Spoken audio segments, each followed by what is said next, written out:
Hello friends, welcome to back my channel. Myself Sakshi Pandey. Today I am going to describe placebo.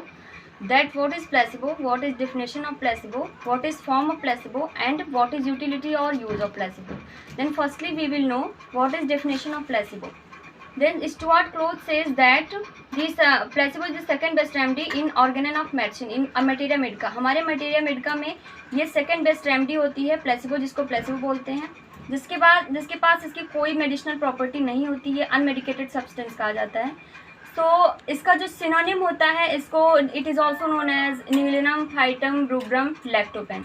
अब इसकी definition पर आ जाते हैं. तो the doctrine of placebo is comes from Latin word placere, that is means by please और satisfy. ये Latin word के प्लीजर वर्ड से लिया गया है, जिसका मीन्स होता है प्लीज और सेटिस्फाई, प्रसन्नता देने वाला पदार्थ.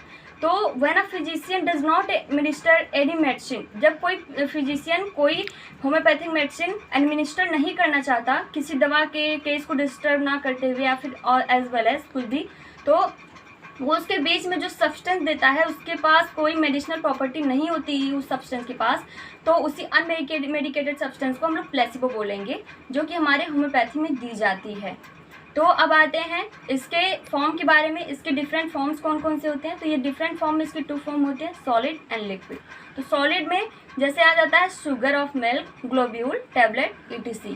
और इसके लिक्विड पार्ट में आता है एल्कोहल, प्यूरिफाइड वाटर, ETC. तो ये दोनों फॉर्म में दिया जाता है, लिक्विड में भी दिया जाता है, सॉलिड में भी दिया जाता है. अब बात करते हैं यूटिलिटी और यूज ऑफ प्लेसिबो. तो फर्स्ट केस में होता है जैसे बोथ इन एक्यूट और क्रॉनिक केसेस. 2 डिजीज होती हैं, एक्यूट और क्रॉनिक. एक्यूट क्रॉनिक डिजीजेस दोनों केस में जब कोई वेल सेलेक्टेड मेडिसिन एडमिनिस्टर की गई होती है पहले से ही, तो इसके केस को डिस्टर्ब ना करते हुए हम पेशेंट को एक अनमेडिकेटेड सब्सटेंस देते हैं, जिसे प्लेसिबो कहते हैं. इससे क्या होता है कि पेशेंट के मन में ये रहता है कि हाँ वो रेगुलरली दवा ले रहा है, तो साइकोलॉजिकल इफेक्ट हो जाता है कि हाँ वो दवा ले रहा है तो उसका डिजीज़ सही हो रहा है. ओके. अब सेकंड में आते हैं. जैसे हमारे होम्योपैथी में होता है केंट थर्ड ऑब्जर्वेशन.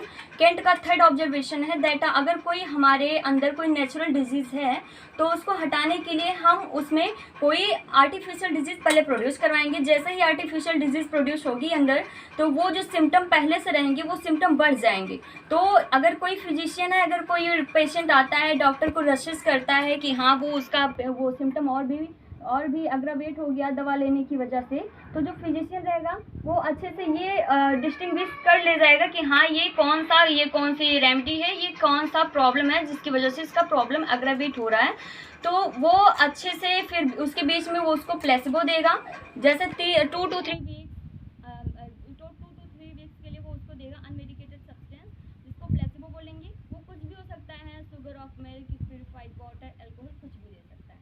तो उसे अनमेडिकेटेड सब्सटेंस को प्लेसिबो कहेंगे. अब थर्ड केस आता है दैट अगर कोई ऐसी भी जैसे पेशेंट आता है किसी भी ब्रांच से, एलोपैथिक, होम्योपैथिक और आयुर्वेदिक, किसी भी ब्रांच से आता है, तो वो अपने सिम्टम को क्लियर शो नहीं कर पाता. तो जो फिजिशियन होता है वो अपने दवा को कैसे प्रिस्क्राइब करेगा. अगर उसको सिम्टम नहीं पता है तो वो दवा प्रिस्क्राइब नहीं कर सकता. तो उसके सिम्टम को जानने के लिए वो एटलीस्ट 10 to 15 डेज, इससे ज़्यादा नहीं हो सकता, 10 to 15 डेज के बीच में उसको प्लेसिबो देता है. अगर वो प्लेसिबो लेता रहता है पेशेंट, तो उसको ये रशेस वो डॉक्टर को नहीं कर पाएगा कि वो दवा नहीं ले रहा है, और उसके पास कोई मेडिसिनल प्रॉपर्टी भी नहीं रहेगी. और अब केस आता है 5 केस दैट अगर कोई दवा ऐसी भी होती है जिसका एक्शन 2 to 3 वीक्स में स्टार्ट होता है.